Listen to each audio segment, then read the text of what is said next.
we revealed it on the show last night. Rangers confirming that they have a number of managers who have made contact, sent in CVs, got their agents to approach them in terms of, putting their hands up to be a replacement for Russell Martin. But the official party line from Rangers is that they haven't initiated and are not seeking to get involved in discussions with these guys. Is it just me, or is that absolutely mental? Given that they may be looking for a new manager by, Saturday evening, why would you not want to talk? Why are you not engaging in these discussions? Or is it the right thing to do, Tam? Because you're frightened of hurting Russell Martin's feelings? Keith, I don't believe that for a minute. I don't believe that for a minute. I think Rangers will be speaking to people. They've got to be speaking to people. Sean Dyche has been mentioned. Steven Gerrard's been mentioned. Guys that are out of contract who I think would jump at the opportunity to come into Rangers. So, listen, you've got to do your due diligence in terms of, doing your job. As you're right. If they get beat at the weekend, if Hibs beat Turnover Rangers, there's no way back for Russell Martin. So, I'm sure there'll be talks on the quiet with agents. Would you be interested in coming? What kind of money you're looking for? This is the squad, blah blah blah. And the one that's really on everyone's lips, Rangers fans' lips, is Steven Gerrard, and I can see him coming back in. To be honest, I just think the emotional pull of coming back to Rangers for him, and he left because he wasn't backed. I think his famous quote. He wasn't backed at Rangers, and he left the club. And I think with the level of finance and the muscle that Rangers have got now, I think that would attract Steven Gerrard back, to be honest. I'll throw a span on that Steven Gerrard works. I'm not sure that Kevin Thelwell would want a character the size of Steven Gerrard going into that position. I think that Kevin Thelwell is looking for somebody that he has authority over. I think that he is the guy who wants to make the decisions in the transfer market in terms of recruitment.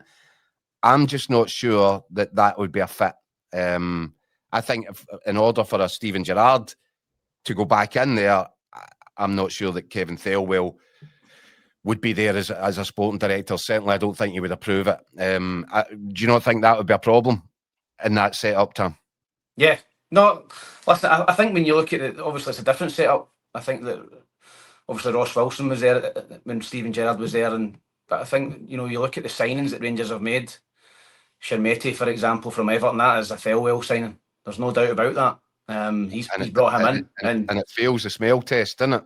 Yeah. And listen, I do think that Steven Gerrard is a big character and he would want full autonomy on transfers. So maybe you're got a point there. But I think they will be speaking to guys like that. Sean Dyche, they've got to be speaking to people to come in. And listen, I think they'll get another opportunity. Patrick Stewart and Kevin Thelwell to maybe bring another manager in, but I think if they get the next one wrong as well, I think they'll be joining them out the door. Michael, your thoughts on Tam's thrown another name in there, which is doing the rounds, the Sean Dyche suggestion.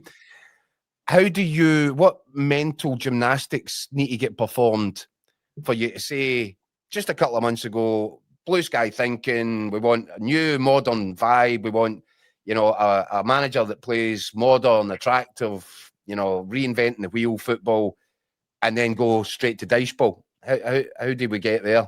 Yeah, but listen, I think some of these guys are unfairly labelled as pigeonholed in a certain manner. Sean Dyche managed a certain way because he managed certain clubs. I mean, he was at Burnley trying to survive in the Premier League for years. He's in at Everton when they're toiling. So, I mean, he's having to work with what he's got at certain times. So you never know. Maybe if he gets a chance to play fancy, expansive football or whatever, sexy football, he might grab it. You never really know. He's still a top manager. In terms of Thelwell, I don't get any director of football or sporting director, whatever you want to call it, who doesn't want a certain manager because they're too big a name, they're too hard to handle, or too big a profile, or too much to say. They should have been the job. I mean, so if Jose Mourinho says, I quite fancy that job, you go, oh, you know what, he's a bit high maintenance, I don't want that. That's ridiculous. It's your job to facilitate the manager. And if it's a big name, a big ego, and big demands, that's what you want. That's what you want as a manager. The manager should be the biggest presence at the club. I know the structures have all changed, the modern football and all that kind of thing, and all these kind of sporting directors, but the manager is still the face of the club. and the most important job in the club. So if it's a big name, big ego, I don't know, whatever it is, doesn't matter. You need to get on board with it. I mean, don't hide from it. Oh, So, that should be encouraged, Mick. What's that? That should be encouraged. Of course it should. I mean, it's not something you should back away from. Listen, it's a similar situation at Celtic. Can they handle Brendan Rodgers? Is he too high maintenance for Celtic? It shouldn't be. A manager demanding the best out of your club shouldn't be a problem. It should be a benefit to a club. Shouldn't be scared of it. But who knows? Well, look, let's move it on a little bit, because there are 4 Premier Sport Cup quarter-finals over the course of the weekend. We'll go through them. But Tam, first I want to talk to you about your column today. Excellent column, enjoyed it. You were also having a kind of a verdict on Russell Martin taking the Rangers players to Loch Lomond on Monday morning. And that was the start of their preparations for a game against your old club, Hibs, which is probably the pick of the ties this weekend. I think that's where all the intrigue is.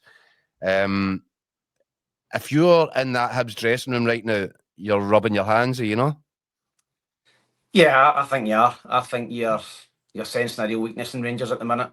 Unfortunately, Hibs have not been really in the best of form themselves. They're scoring a lot of goals, but they're tending to leak goals as well. So, but I think when you see your City rivals going over the road last week and winning comfortably, you'd really fancy your chances of going and turning Rangers over.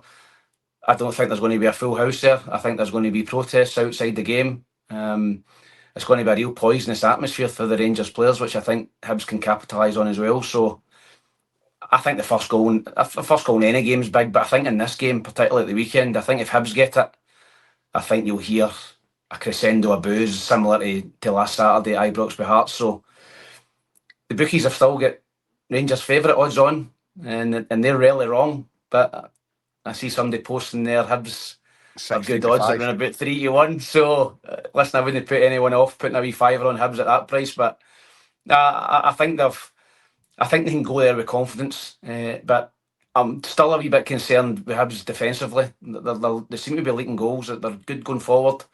So I don't see this game being 0-0 the way Rangers are playing at the minute. I see goals in the game, but you're just hoping that, I'm hoping that Hibs can go and turn Rangers over. But if they do that, I think that must be the end of the road for Russell Martin. I think he's got to win this game. If you go 9 points behind, not only Celtic but Hearts and out the League Cup at this stage of the season, I don't think there's any way back for you as a Rangers manager.